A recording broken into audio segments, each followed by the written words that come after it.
Gracias, presidente. Muy buenos días, canciller, muy buenos días. Buenos días tengan todas y todos ustedes.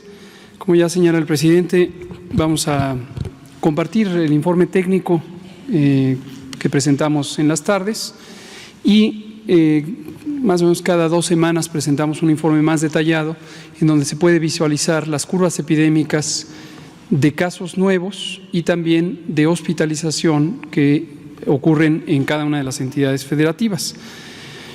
Veremos, como destaca el presidente, una perspectiva que es alentadora en el sentido de que México, en esta epidemia larga que ha tenido, que contemplamos desde el inicio, se comportaría de esa manera, empezando en febrero con nuestro primer caso el 28 de febrero y durante todos estos meses hasta llegar a un punto máximo que ocurrió en la última semana de julio y posteriormente un descenso, y ahorita ya llevamos 7 semanas consecutivas, estamos durante la 8ª semana consecutiva en la que vemos ya un descenso sostenido.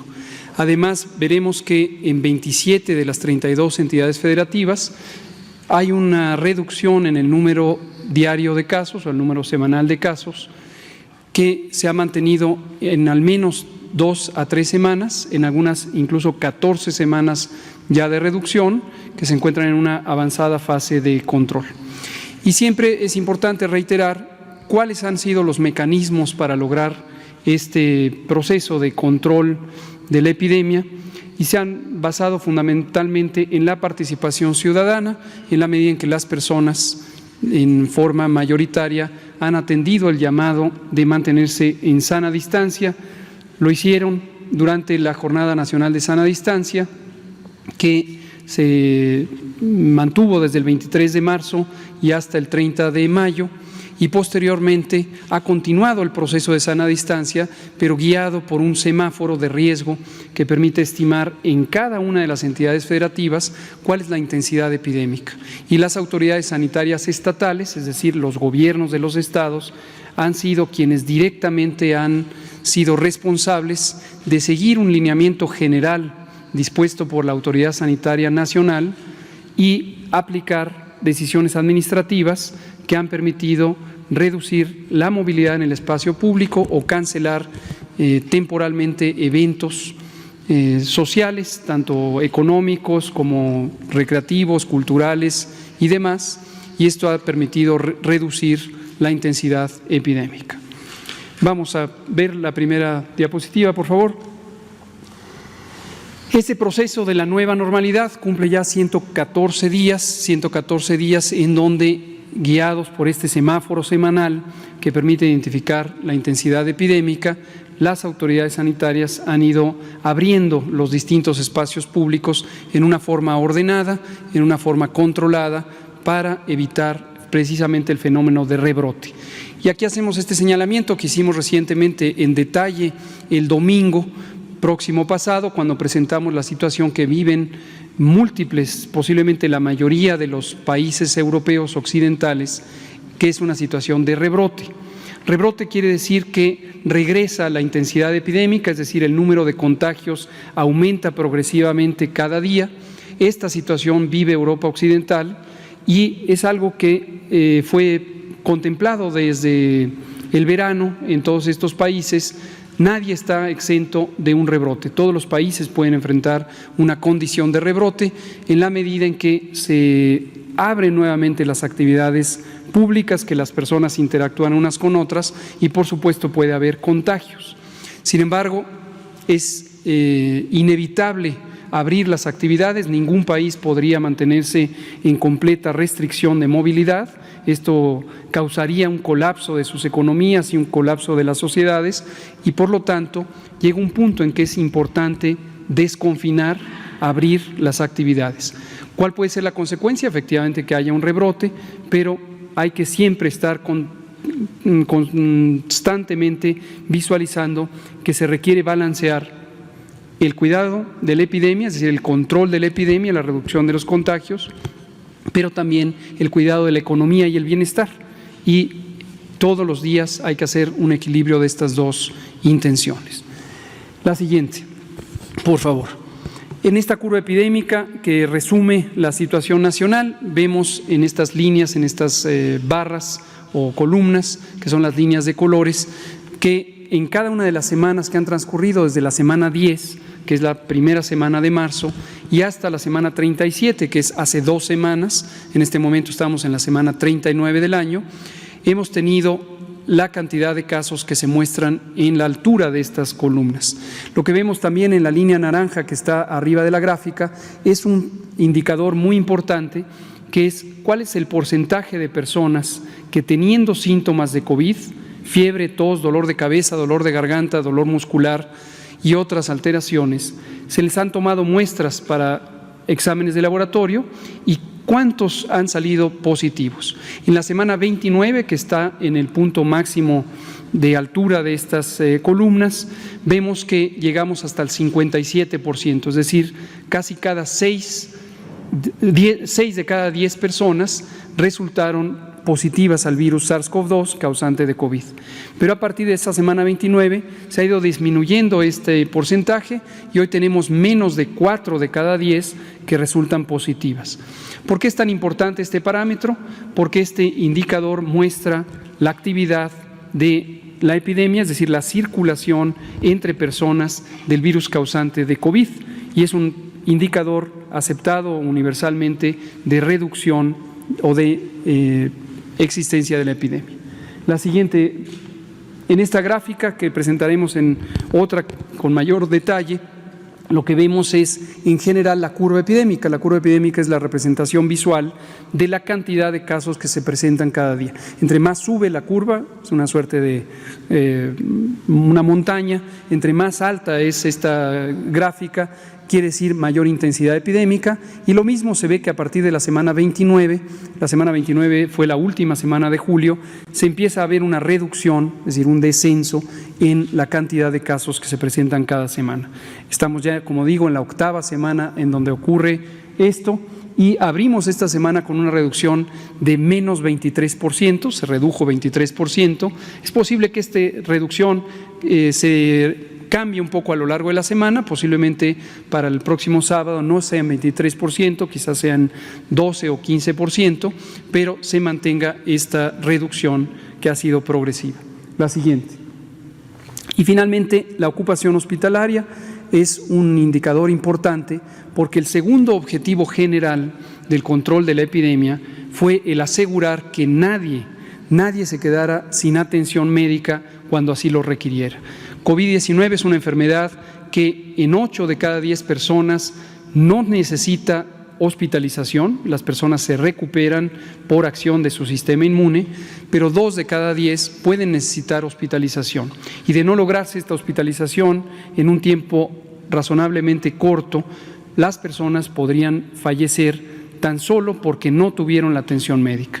Afortunadamente, desde el inicio de la epidemia, eso no le ocurrió a la población mexicana porque nos empeñamos en ampliar la capacidad hospitalaria, la ampliamos casi 4 veces respecto a la capacidad instalada, y esto lo que necesitó fue, por un lado, ganar tiempo con las medidas de mitigación comunitaria, que es precisamente esta jornada de sana distancia, y por el otro, hacer la reconversión hospitalaria.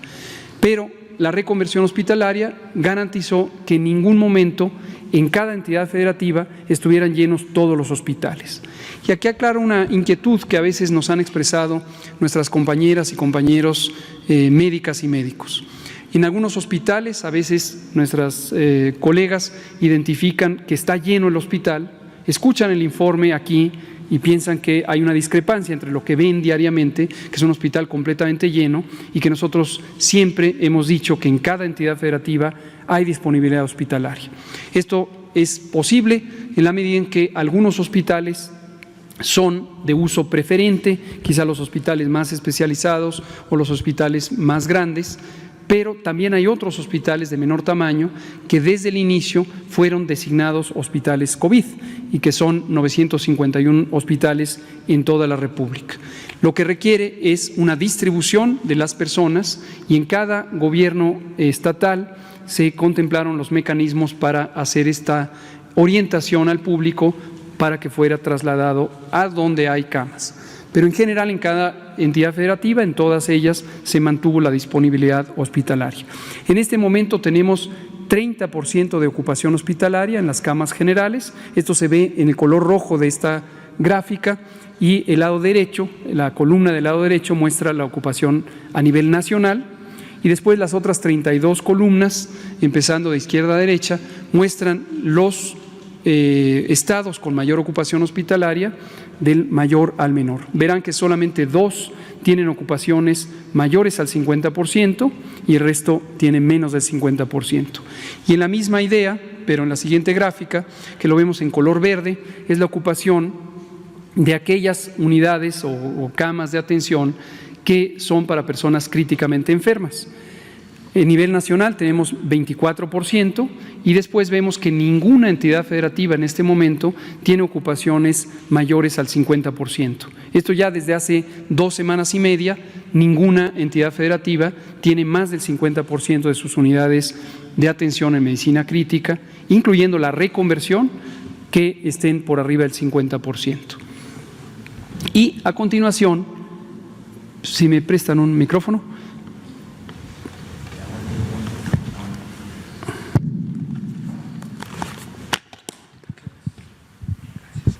A continuación vamos a mostrar una por una las entidades federativas. Vamos a empezar con una gráfica general, que es la curva epidémica nacional. Empezamos con un mapa. En lo que vemos es, de acuerdo a las intensidades del color verde, vamos a encontrar cuál es la incidencia o el número de casos por 100,000 habitantes que están en cada entidad federativa. Tenemos 2 de mayor intensidad, en este momento es Baja California Sur y la Ciudad de México, y posteriormente tenemos Nuevo León como la tercera con mayor intensidad epidémica, seguida de algunos otros de acuerdo a la intensidad del color verde. Veamos la siguiente. Esta es la curva epidémica nacional, es semejante a la que acabo de presentar, y lo que vemos es de manera mucho más clara 2 señales, las estaremos viendo en 32 gráficas más, una por entidad federativa, y vemos que la incidencia, es decir, el número de casos que se presentan por semana, llegó a un punto máximo en la semana 29 y después ha descendido durante las semanas posteriores, las 8 semanas posteriores. Y en la línea de color oscuro que está abajo en la gráfica es la cantidad de personas que desafortunadamente han fallecido por COVID. COVID es una enfermedad que puede ser letal en la medida en que causa un daño orgánico muy grande, en especial en personas mayores de 60 años o que tienen enfermedades crónicas que hemos mencionado prácticamente todos los días, alertando a la población que no se espere, que en caso de tener una situación de COVID, es decir, tener los síntomas de COVID, aun cuando no se hubiera demostrado por un diagnóstico de laboratorio, si tienen condiciones de riesgo, mayores de 60 años, diabetes, obesidad, hipertensión, enfermedad pulmonar o cardíaca crónica, inmunosupresión, que vayan al hospital. Esto es muy importante porque en la medida en que se llegue tempranamente al hospital hay mayores posibilidades de dar una atención médica que permita salvar la vida. Entonces, hacemos este llamado, lo hemos hecho múltiples veces, lo seguimos haciendo. Es muy importante no confiarse y no esperar, sobre todo en personas que tienen estas condiciones de riesgo. Pero la buena noticia es que a pesar de que la mortalidad puede ocurrir, desde la semana 27 a nivel nacional ha habido una reducción sostenida. En este momento, en el último intervalo, de la semana 36 a la 37, tenemos una reducción de casi el 60%. Y esto se ha mantenido de manera muy consistente en todas las entidades federativas y es alentador porque quiere decir que hay una atención más oportuna, dado que nunca ha habido una limitación por parte del sistema de salud para recibir a las personas. El componente principal para lograr que esa atención sea más oportuna ha sido el pronto arribo al hospital por parte de las personas. La siguiente, por favor. Y en esta otra gráfica, que también se verá en 32 parecidas, pero para cada entidad federativa, lo que vemos es la ocupación hospitalaria. La idea es la misma, solo tengan en cuenta las fechas. La gráfica es desde el 1 de mayo y hasta la fecha actual, en septiembre, cerca del 22 de septiembre. Y lo que vemos es que hay 3 líneas. La de hasta abajo son las personas hospitalizadas en terapia intensiva. Será difícil visualizar cambios en la mayoría de las gráficas, dado que son una proporción pequeña, es menos del 5% en promedio quienes están en terapia intensiva, y en hospitalización general están tanto personas que están en las camas generales, que son la línea roja, y la suma de esta línea con esta línea, que es la línea amarilla. Pero lo que me interesa es mostrar el patrón general en donde ha aumentado el número de personas hospitalizadas, pero llegando a la última semana de julio empieza a verse también esta reducción sostenida en la cantidad de personas hospitalizadas en este momento. La siguiente. Ahora veamos una por una las entidades federativas, misma secuencia. Primera gráfica, el número de casos en la línea azul claro, el número de muertes en la línea azul oscuro, y en la siguiente gráfica la hospitalización. También pueden observar en la esquina superior derecha el color del semáforo de riesgo COVID que se encuentra en esta semana para cada entidad federativa. Veamos Aguascalientes y por favor identifiquen los distintos patrones de ocurrencia de la epidemia. Esto es importante porque a veces existe esta inquietud de por qué un pico y por qué se nos dijo en un pico de la curva epidémica en determinada fecha. Lo que verán ustedes, y se puede ver también si uno aprecia las curvas de cualquier país, las curvas epidémicas de cualquier país, que no hay un solo pico, no es una curva perfectamente dibujada, sino que se presentan aumentos y reducciones en la medida en que la transmisión del virus, el virus SARS-CoV-2 causante de COVID, va cambiando. ¿Por qué cambia? Porque los patrones de comportamiento de la población van cambiando. Cuando aumenta la movilidad en el espacio público, hay mayor cantidad de contagios y esto va seguido de mayor número de casos. Cuando se reduce la movilidad, empiezan a disminuir los contagios y aproximadamente 15 días después se reduce el número de personas que se registran enfermas. Entonces vean ustedes, Aguascalientes es ilustrativo en ese sentido, pero lo veremos en casi todas las curvas epidémicas. Tenemos primero un aumento, todas estas gráficas están de la semana 10 a la semana 37 y tenemos este aumento. Esto quiere decir que va creciendo el número de personas contagiadas y el número de personas enfermas. Después llegó a un punto posiblemente máximo en la semana 22, empezó a disminuir, pero volvió a aumentar, disminuyó, aumentó, disminuyó, aumentó. Este es un patrón de cambios que van ocurriendo por cambios en la movilidad en el espacio público. La buena noticia es que Aguascalientes tuvo una reducción muy sustancial en la semana 37 y posiblemente, no lo podemos garantizar, empiece ya a tener una reducción sostenida. La siguiente. La ocupación hospitalaria, por su parte, lo que muestra es este crecimiento desde el principio de mayo y hasta el principio de septiembre, y solamente en los últimos 20 días es cuando ya ha habido una reducción sostenida de la hospitalización, es decir, personas críticamente enfermas van ocurriendo en menor cantidad cada día, hay menor número de personas que ingresan al hospital y los que se recuperan son en cantidad mayor. La siguiente. Baja California. Baja California fue uno de los estados que tuvo intensidad epidémica importante al inicio. Vean ustedes cómo desde la semana 12 empezó a aumentar. Esta es la segunda quincena del mes de marzo. Igual, llegó a un punto máximo en la semana 21, redujo, pero después se exacerbó hasta la semana 26. Y con ciertas variaciones desde la semana 26 hasta la semana 37 ha tenido esta reducción sostenida en el número de casos nuevos.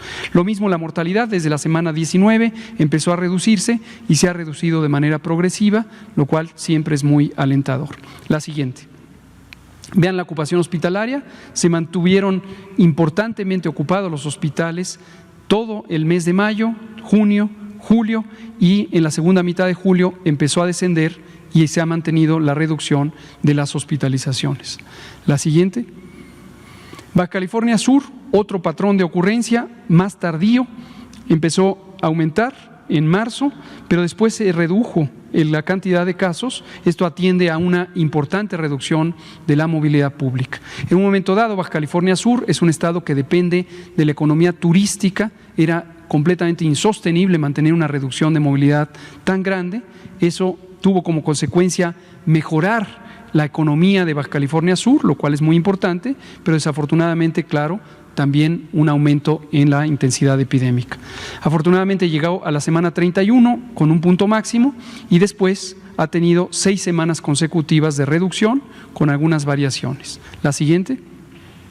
La ocupación hospitalaria en mayo era relativamente baja y desde el 1 de julio empezó a aumentar, llegó a un punto máximo en 1 de agosto, pero desde el 1 de agosto en adelante se ha ido reduciendo en la medida en que hay ya reducción de la epidemia.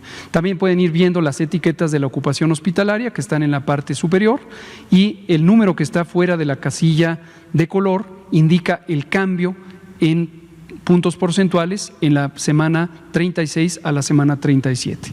La siguiente, por favor. Campeche. Campeche es un patrón diferente de ocurrencia de la epidemia. Vean ustedes también cómo aumentó, llegó a un punto máximo en la semana 25 y después un poco de variación y desde la semana 27 una reducción sostenida. Campeche fue el primer estado en llegar al color amarillo del semáforo de riesgo COVID y esto tiene que ver con las distintas actividades de control a nivel comunitario. La siguiente.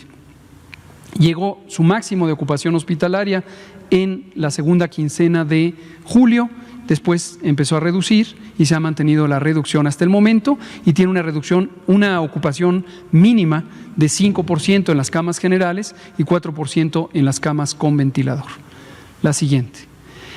Chiapas fue el segundo estado en llegar al color amarillo, también tuvo una epidemia relativamente temprana, pero que llegó a un punto máximo en la semana 22 y desde entonces ha tenido reducción en la intensidad epidémica. Vean cómo también la mortalidad desde la semana 23 en adelante se redujo importantemente.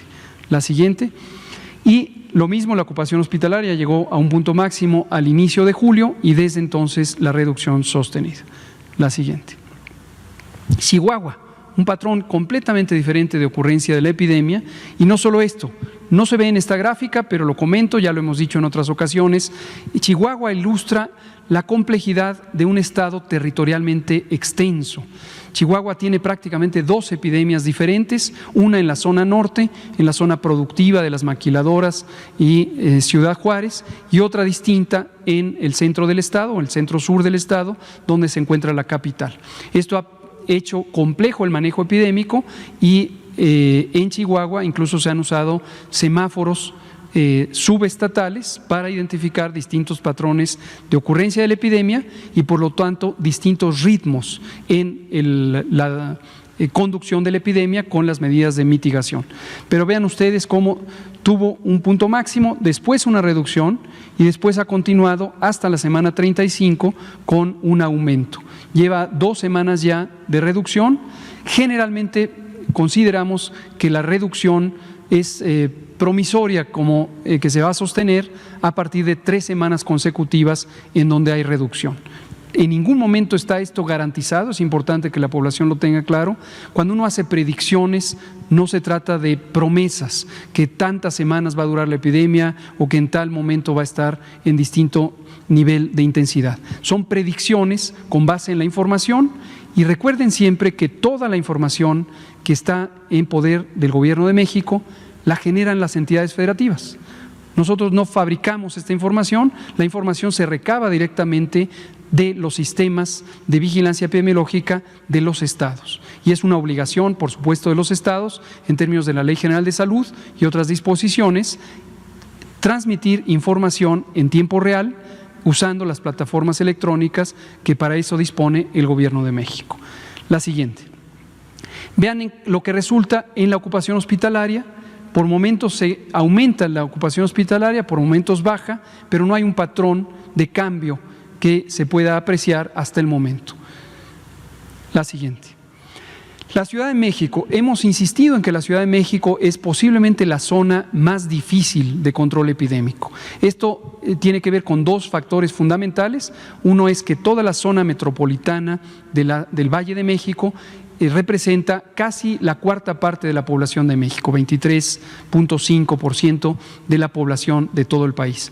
Pero además es un centro económico y social importantísimo que recibe una gran cantidad de personas de al menos 7 estados de la República que conforman la megalópolis del centro de México. Estos dos factores, una gran cantidad de población y una gran movilidad, son precisamente los dos elementos principales que determinan la intensidad epidémica, en la medida que hay más personas que pueden estarse contagiando unos con otros. Sin embargo, si me regresa tantito a la anterior, lo que quiero mostrar es que aquí lo que tenemos es un periodo de meseta, como le llamamos técnicamente, es decir, aunque hay variaciones, se mantiene relativamente constante la actividad epidémica y en sí mismo es un enorme logro el tener un control epidémico en vez de tener una subida en una región tan difícil por las características que ya he mencionado. La mortalidad se ha reducido sostenidamente desde la semana 20 y esto es muy importante porque también tiene que ver con la oportuna llegada a los hospitales y tiene que ver con el programa de atención comunitaria, de protección y resguardo que instauró el Gobierno de la Ciudad de México para detectar oportunamente a personas enfermas, pero además monitorearlas y transferirlas a atención hospitalaria lo más pronto posible. La siguiente. El patrón de ocupación hospitalaria, aunque ha sido lento, pero desde la segunda quincena de mayo se encuentra en una reducción sostenida. Ha sido menos rápida la reducción en las últimas 3 semanas, pero en general se ha mantenido esta reducción. La siguiente. Coahuila tuvo una exacerbación, llegó hasta la semana 30 y posteriormente tiene una reducción que se ha mantenido. Eso también es muy alentador. Veamos la ocupación hospitalaria de Coahuila, que llegó a un punto máximo al inicio de agosto y se ha ido reduciendo. La siguiente. Colima ha tardado muchas semanas en aumentar la epidemia, pero desde la semana 32 ya desciende de manera sostenida, 5 semanas de reducción. La siguiente. Vemos que la ocupación hospitalaria generalmente reacciona 15 días después de que se presenta el punto máximo de casos y todo septiembre se ha mantenido en reducción. La siguiente. El estado de Durango ha tenido hasta la semana 36 aumento progresivo de la epidemia. Aunque hay fluctuaciones, el patrón general ha sido de aumento y ha llegado a un punto máximo en la semana 36, apenas una semana de reducción, ojalá que esto se mantenga también. La ocupación hospitalaria de Durango todavía no desciende de manera sostenida. La siguiente. El Estado de México, que comparte el Valle de México con la Ciudad de México, también tiene esta complejidad en el control epidémico, pero aquí se visualiza también la consecuencia del resto de los municipios, los que no son conurbados, donde se encontró un control epidémico más temprano. En general, en las poblaciones más dispersas se logra. Y vean ustedes cómo tiene un patrón de reducción que se puede considerar sostenido desde la semana 23, aún con estas fluctuaciones. Lo mismo la mortalidad, desde la semana 23 ha reducido en el Estado de México. La siguiente, la ocupación hospitalaria, desde el 1 de junio se ha mantenido en reducción, lo que habla también de un buen control epidémico en uno de los estados más poblados después de Veracruz. Guanajuato también tuvo un patrón de incremento sostenido hasta llegar a la semana 31 y después, con algunas variaciones, ha tenido reducción sostenida. La siguiente, la ocupación hospitalaria, tuvo un periodo más o menos largo de casi un mes en donde no bajaba, pero posteriormente, desde el 1 de agosto, ya se encuentra en reducción. La siguiente. El estado de Guerrero tiene 3 centros de transmisión, desde luego las ciudades más importantes, Chilpancingo, la capital, Iguala y Acapulco, y ha tenido por momentos exacerbaciones y por momentos reducciones. No parece haber todavía un patrón sostenido de reducción, aunque en general, si consideramos desde este punto máximo en la semana 27, ha habido una reducción en la intensidad epidémica de Guerrero. La siguiente. La ocupación hospitalaria, por su parte, va reduciéndose desde la segunda quincena de junio, aunque en los últimos 20 días ha incrementado la ocupación hospitalaria. La siguiente. En el estado de Hidalgo tuvimos también un patrón importante donde aumentó, después tuvo una meseta larga donde no aumentaba ni disminuía y después se exacerbó, pero llegado a la semana 31 empezó a bajar de manera sostenida. La siguiente, la ocupación hospitalaria en Hidalgo siguió subiendo hasta el 1 de septiembre y en los últimos 20 días empezó a reducirse. En el estado de Jalisco también tuvimos un patrón de ascenso hasta llegar a la semana 29, después tuvo una meseta, es decir, un periodo de estancamiento en el control epidémico, pero afortunadamente en la semana 37 muestra ya su primera reducción. Todavía no sabemos si va a ser sostenida, pero sí se mantienen las condiciones propias del semáforo naranja, es decir, reducción de la movilidad en el espacio público, que no abran tan tempranamente actividades comerciales, sobre todo que impliquen mucho contacto entre personas, podría mantenerse esa reducción ya de manera sostenida. La ocupación hospitalaria ya muestra cambios positivos, es decir, reducción desde el 1 de septiembre. La siguiente. El estado de Michoacán, su patrón general es de incremento, todavía no hay un descenso sostenido, apenas lleva la primera semana de reducción, pero en general, si consideramos desde el inicio de la epidemia hasta la semana 36, ha ido en aumento. La siguiente, y lo vemos en la ocupación hospitalaria, que apenas tiene 15 días en donde empezó a reducirse. La siguiente. El estado de Morelos, grandes variaciones, llegó a un punto máximo en la semana 24, después una reducción, un ligero incremento y después tiene ya 5 semanas sostenidas de reducción. La siguiente, la ocupación hospitalaria también con importantes fluctuaciones, pero ya se encuentra desde este punto, que es la segunda quincena de junio, hasta la fecha, con una reducción general. La siguiente. En Nayarit, lo mismo, tuvimos un incremento sostenido, semejante al de Guanajuato, semejante al de Jalisco, pero ya son 7 semanas de reducción desde la semana 29 hasta el momento. La siguiente. Y la ocupación hospitalaria llegó a un punto máximo, pero desde la primera semana de septiembre en reducción. Nuevo León, incremento hasta llegar a la semana 30, después reducciones, y es la primera semana después de este segundo oleada en donde tiene reducción. También hay que tener mucho cuidado. ¿Por qué enfatizo Jalisco y Nuevo León? Por la misma razón que mencioné a la Ciudad de México, donde hay poblaciones grandes, zonas urbanas grandes, hay que tener especial cuidado porque la velocidad de cambio de la transmisión epidémica depende mucho de la cantidad de personas. Entonces, si no hay un periodo sostenido de reducción de la movilidad, es mucho más lento el proceso de reducción de la epidemia. La siguiente.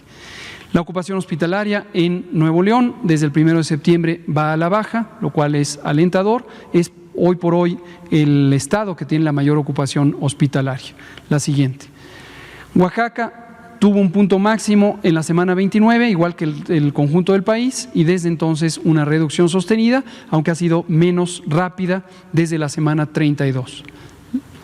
La ocupación hospitalaria en Oaxaca desde el 1 de agosto se encuentra en reducción. La siguiente. En Puebla lo mismo, solo que con 3 semanas adicionales, desde la semana 25 se empezó a tener reducción, algunas variaciones, y lleva ya en reducción constante. La siguiente, lo mismo su ocupación hospitalaria, desde la segunda quincena de julio empezó a reducirse y hasta el momento se sostiene. Querétaro ha tenido incremento progresivo, es semejante a Durango, no ha detenido su crecimiento de la epidemia, pero desde la semana 35 tiene ya 2 semanas consecutivas de reducción. Por lo tanto, es el estado número 27 que se agrega a este patrón de reducción sostenida por al menos 2 semanas. La siguiente. Y lo que vemos es que a partir del 1 de septiembre empezó a reducirse lentamente, pero empezó a reducirse la ocupación hospitalaria en Querétaro. La siguiente.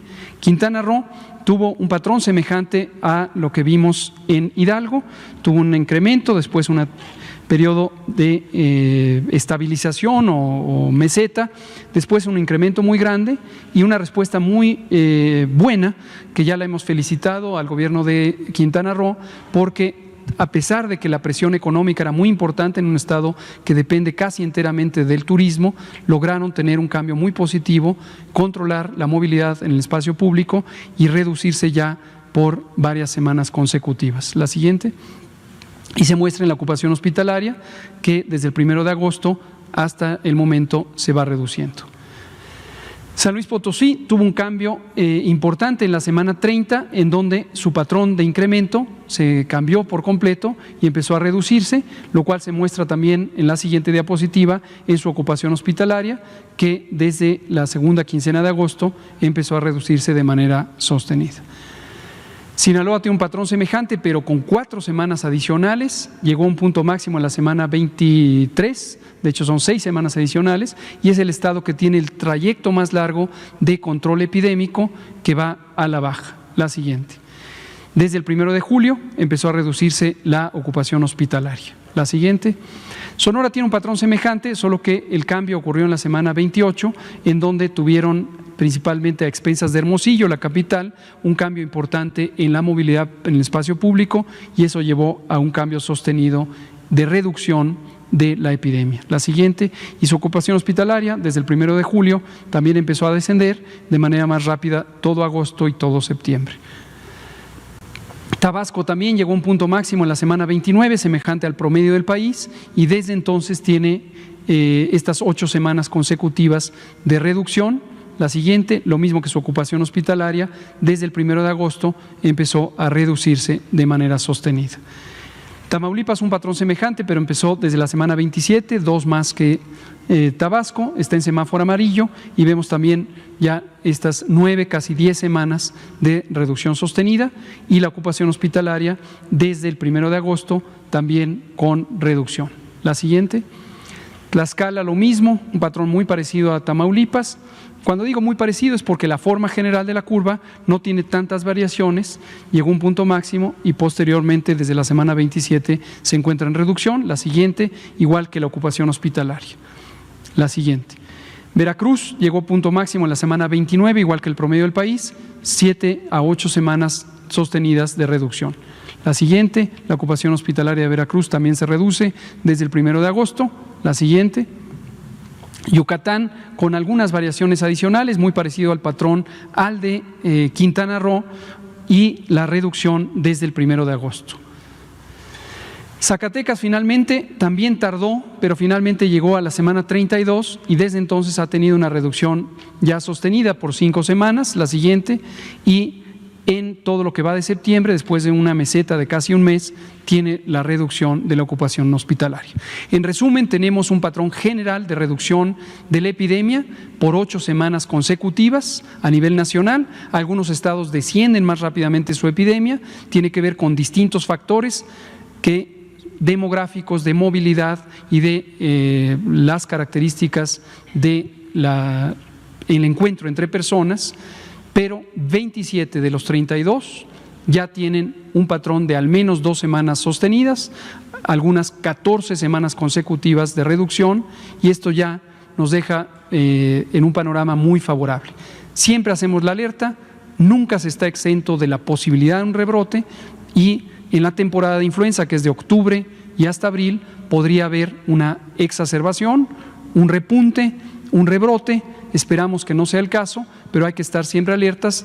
La epidemia no se ha acabado, vamos por buen camino, pero hay que seguir como población manteniendo el orden en el desconfinamiento y atendiendo a las indicaciones de las autoridades sanitarias estatales. Esto es todo, presidente.